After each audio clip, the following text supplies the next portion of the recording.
Welcome back, everyone. I am the Depressed Eeyore, and this is Langrisser Mobile Apex Season 10. Alright, so from the last video, I kind of mentioned swapping in Luna, which I did. I ended up replacing Estelle. I think the only new thing... actually, there are a few new things. Michelle and Gustav are now 6 stars as of recording this, which is on a Sunday. So the only 5-star I still have is Iron Chancellor, and she's going to be a 5-star for probably another 30-40 days or so. There was an equipment banner where you actually can assign the one of each of equipment type as your wish list. So I did a lot of polls on that and got some kind of bad luck as far as in the beginning. But I did get a bunch of Night Blooms, which I really wanted.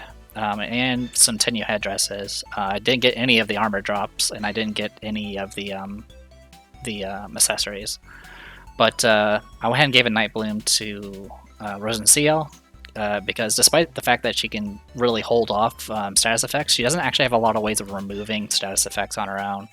At least I don't think she does. Her crystal healing doesn't actually dispel anything. So with a Night Bloom, she can at least do a little bit of that.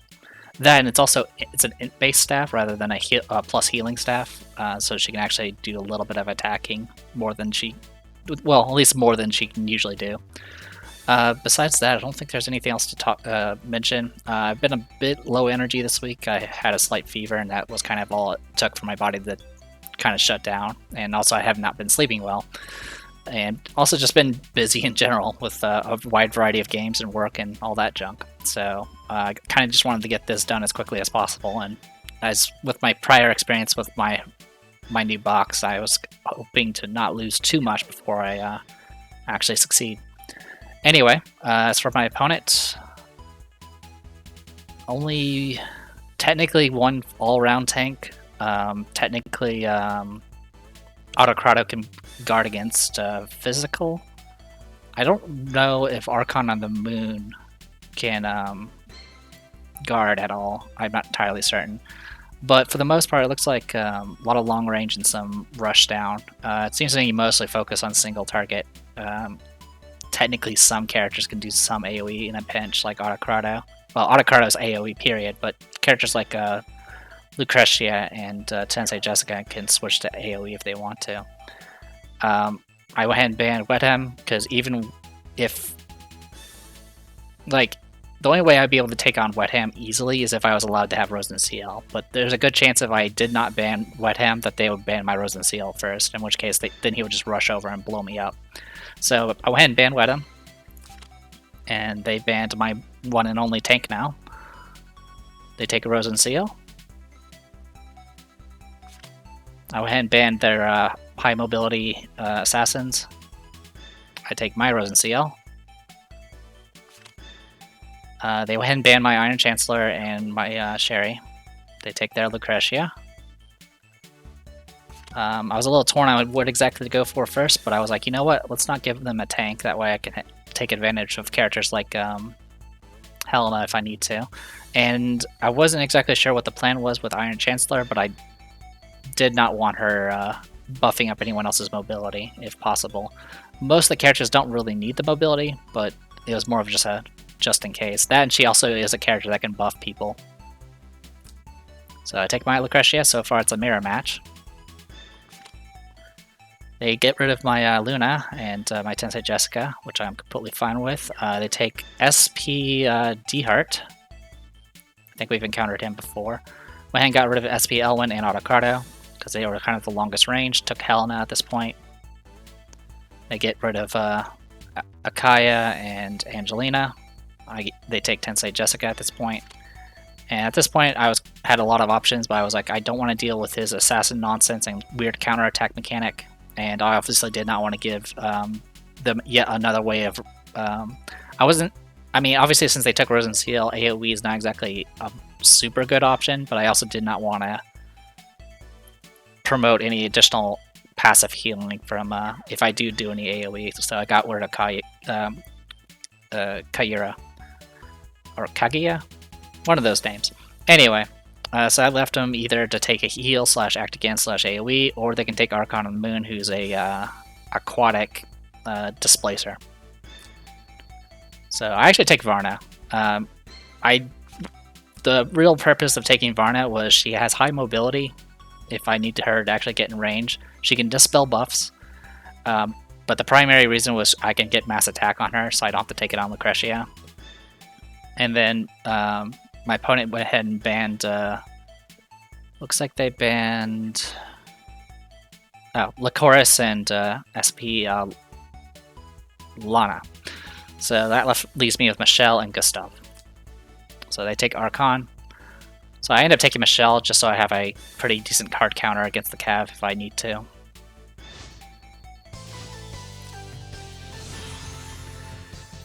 Alright, so I'm going second, which is always a disadvantage at this point. So, Rose and Seal, Faction Buff, Miracle, Mass Crystal Healing. So Rose and Seal can only buff herself and Lucretia, because Lucretia is Empire. D-Heart has no faction buff, but does come with Strike, which gives an additional 3 mobility and 20% attack. Light of Genesis brought Strengthen, Teleport, Light Embrace, kind of standard. What Sorceresses did not go White Fairy Spirit Prophets for some reason. Lucretia, all single target, no surprise there. Also has the helmet that can give you self-resing and gets fixed damage. Archon of the Moon. So his thing, he's aquatic. He has boots apparently, so he has 4 movement. He has glacial elementals. I don't know if that's actually the best option for it. I don't know what troops he usually goes with. He has no one to buff him besides strengthen. So his, I think this is his 3C. It's Moonface Pull, 3 range. Does AoE damage and then pulls the target to him, and then that target gets -2 mobility. And if he successfully displaces someone, it triggers his talent, which allows him to take an additional action, as well as become treated as in water and gets +2 mobility. I actually forgot about the +2 mobility part of his kit. And after this Moonface Pull is used, it actually switches to a single target attack that does a lot of damage, to say the least. He does have Tidal Surge, which gives him 2 extra mobility and water, and then he has the Self-Res, which is pretty standard. Blocks any 1 instance of fatal damage, and then they restore up to 60% if in water. Can only trigger once per battle. Alright, so that's pretty much it for that. Lucretia, mine's all standard, single target. Rose and Seal, same kit as my opponent's. Except, well, my opponent went Fighting Monks, I went Shrine Maidens. Varna, Gargoyles, took 3C and Mass Attack with Aim. Michelle, I was thinking about possibly bringing a single target, but I went ahead and stuck with AoEs for now, and have State Guard. And I went Angels with Helena, because obviously this is a lot of magic damage coming around. Alright, so as always, it's going to be about measuring distance. Both sides actually have a pretty decent amount of mobility. I would probably argue my opponent has better mobility because they have Teleport. But once the teleport's used, that's kind of it. Alright. So, opens with a faction buff. Which, now something to note about my faction buff is I have 4 Empire characters. The only non-Empire character here is Michelle. So mine's actually a lot more effective. It gets a lot of crystal, it gets a lot of buffs and crystals up. Alright. So a few things to note. I was actually a little surprised that my opponent went this aggressive, but my opponent, Lucretia, moved here, got Breeze proc, so that means with the Golem's help, by swapping, she can swap to there, go 1, 2, 3, 4, 5, and then 1, 2, 3, 4. So literally this little diagonal here is the range of Lucretia's attack while having that pet and Breeze active. So at this point, both my Michelle and Rose and Seal are being targets. And then this Light of Genesis also got a Breeze proc. You might as well count how many Breeze procs my opponent gets. It's pretty impressive. Teleported Archon and moved forward, so now Archon and Moon can go here, Tidal Surge to here, and then technically pull Lucretia, and then immediately try to finish her off. Though, actually with the 3 range, he actually can't pull Lucretia out of the Golem's range, which is kind of interesting. And right now, D-Heart can go all the way to 1, 2, 3 to here with his with Strike. His 3C is 2 range, so he can go all the way to there. And Tensei Jessica already used the teleport, so her range is what it is. So, act again. Oh, I think she just stayed in place. Oh no, she buffed first and then teleported. So, just to keep Lucretia from being pulled away, I went ahead and moved Varna forward, because Varna is expendable. She's just kind of here for buffing.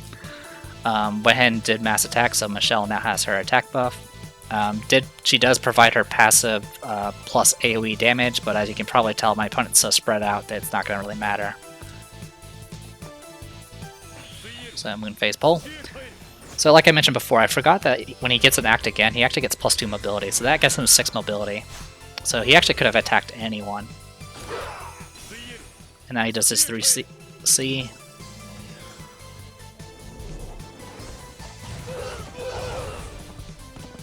Doesn't do much. Let's... Okay, I think... So, yeah, 1 to 5 times battle damage, hero damage increases by 40% in water. So what happened? So I have the faction buff from Rosen CL, and whenever battle's initiated, damage is increased by 12%, but also when forced into battle from an attack from the enemy, it actually dispels 1 buff from the enemy. And what happened was we actually dispelled his water.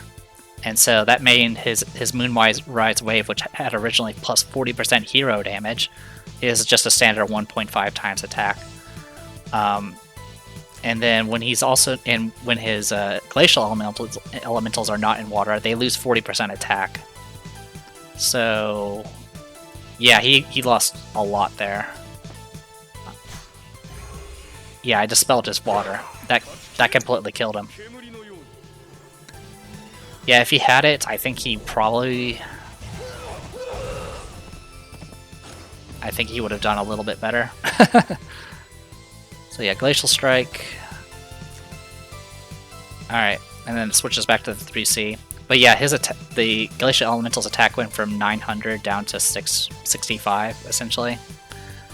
Yeah, that's rough. So pretty much it couldn't really do much against my troops at all. And then... yeah, so the trade didn't really help that much. At best, you got Varda a little bit closer to the enemy. He could have gone after Lucretia, but Lucretia, even if he got kill on Lucretia, it would not... she would have self-resed. Also, she also has the Imperial Radiance, so literally it would have been the same result. She would have survived. So the only thing he would have gotten killed off of was Arcane Golem. Maybe Varna. I think even Varna could tank it, even with less than 100% life. Yeah, the biggest thing that hurt him was he doesn't have any attack buff to help him out, and the loss of water. If he had a standard like faction buff, there would have been less chance of me dispelling his water, because he only had like he had the plus mobility buff and the water buff, so there's a 50-50 chance that I was going to dispel his water, and I won the coin flip. I might have still survived even if he had gotten the buff. It's hard to say. And since he's not in water, he doesn't get 40% back, he gets 10% back, so I'm able to just move in.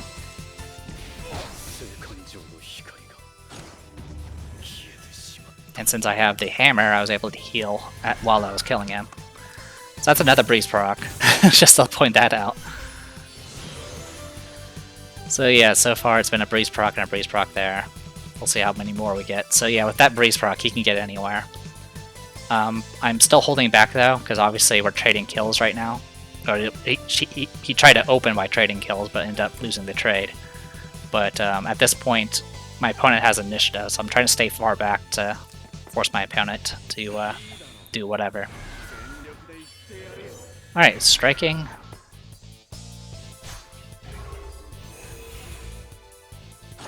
Yeah, it did Imperial Radiance, but it didn't get rid of the attack buff, it looks like. And holy cow, that's quick. So, self-res, and then sneak attack. Yeah, I think I probably should get her the helmet that lets her survive sneak attack. That, or I need to give her an accessory to make her immune to fixed damage. So again, what was this buff? Plus 20% defense? What is that from? Oh, he stole a buff. Okay, so that's what happened. He stole 2 buffs, and one of them, the buffs he stole, got dispelled. So that's what happened. So yeah, sneak attack. Yeah, 2 times hero attack. Okay. Yeah, it was gonna kill. And then even though he's enforced, he has no defense. Well, he actually does have a defensive buff now. But besides that, it's spears versus once I get through the fairy prophets. Fairy prophets are mages who are vulnerable to melee damage. Actually, does he have melee issues? Yeah, he does. So yeah, the fairy prophets are gonna get shredded in melee. And D-Heart himself is cavalry versus all spears. He tried to do Lion's Roar, but I had a crystal barrier to protect me. So, again, I just want to see the numbers. I did... Wait. So that was... Yeah, about 22,000 HP? Let me see that again. Oh, that's what happened. Okay. So the issue with cavalry, or any mounted type heroes, is sometimes they will just charge ahead. Especially if you happen to have ranged troops. It's kind of part of the issue that Illustrial has. Like, despite the fact that Illustrial has ways of fighting in melee, the fact that she charges in front of her own troops means the damage goes to her first rather than the troops.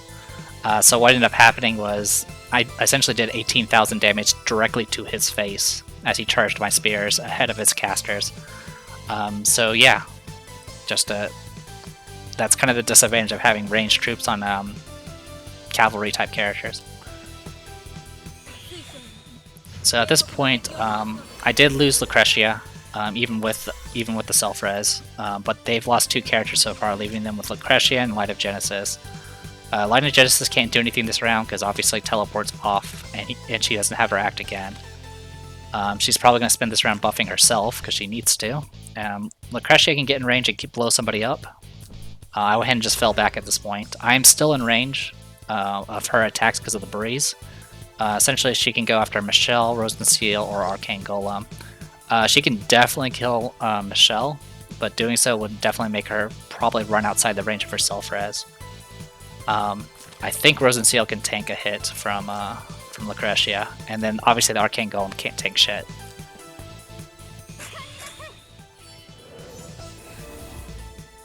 Alright, so at this point I was like, well, I'll just go ahead and take my time, buff up a bit, see what my opponent does.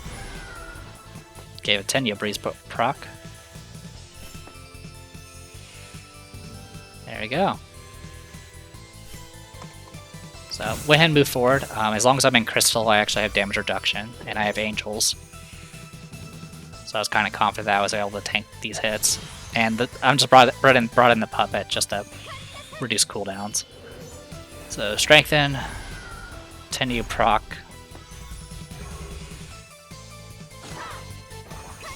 So, Light's Embrace. Yeah. I had full health Angels. And I have the armor that reduces damage while I'm in crystals. I was at full health.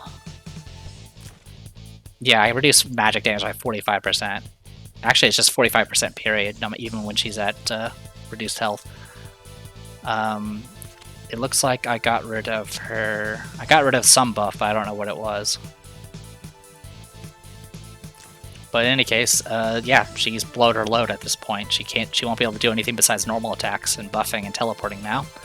At this point, I was kind of measuring what to go after first. I could go after Lucretia. She is enforced though. I think I probably would have still been able to get kill, but I wasn't.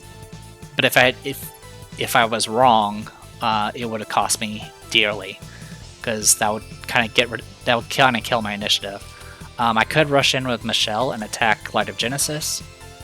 She does have damage reduction with Holy Shield though, so I think my best bet would have been just to go after Light of Genesis, kill her, and then just hope I can tank the Lucretia counterattack, which I probably could have. In any case, at that point I would have been able to just run in and attack and kind of just overwhelm her with my sheer numbers. But as I was kind of considering my options, whether or not I want to go for Lucretia or Tensei Jessica, in fact, the moment I was about to attack Tensei Jessica is when my opponent finally gave up, since my opponent probably just assumed that he lost and wasn't going to waste any more time. But yeah, neat little match. Didn't really use AoE, which is probably something I'd like to point out, is I haven't really been using much AoEs for some of these fights, but it is giving me a little bit of practice in general. Just I've always mentioned that the meta's been shifting away from tanks, but it's also been shifting a little bit away from AoE in some cases. I mean, I've seen some Chinese matches where they did use AoE, but the thing that tends to gain most of the favor nowadays is single target. It could be a mix of just the characters that have been coming out, but also possibly because a lot of players, as they're playing, obviously they get stronger because of troop training. AoE does not take advantage of troop training in most cases. There's only a few cases where it does, but generally the stat increases and all that is usually benefited for single target strikes, because obviously your troops will join in for those. So I think that's part of the reason why it gradually shifts more towards single target rather than AoE. That being said, since I have characters like Lucretia and Helena who can pseudo AoE or full on AoE if I want to, I kind of have a little bit of flexibility. So yeah, it's like I said, it's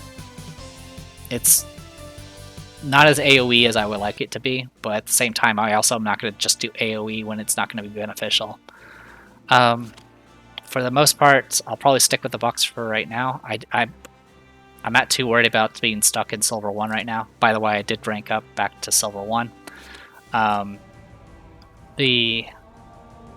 More than likely for next season, I'll probably go full on Assassin with little to no tanking. It is giving me plenty of practice. I mean, most of my fights I tend to have to count a lot of steps anyway. But since I go without a tank, I have to do it even more now, because obviously they're single target. I can't block any of the single targets, whether they're assassins or not. So yeah, like I said, it's an interesting change and something to kind of get used to. At the very least, having the AoE there, I think, is also just kind of putting pressure on my opponent, because they're like, well, if I have it, I may actually use it against them. And so they have to take that into account. Like, I didn't use any of Michelle's AoE, but she was there, and she had a breeze proc, and she can move 2 extra steps and extend her range even further. So she could very well just suddenly throw out her 3C and do a bunch of damage and dispel 3 buffs and all that good stuff. But yeah, I think that's about it for right now. I am The Depressed Dealer. This was Langrisser Mobile Apex Season 10. I'll see you guys later.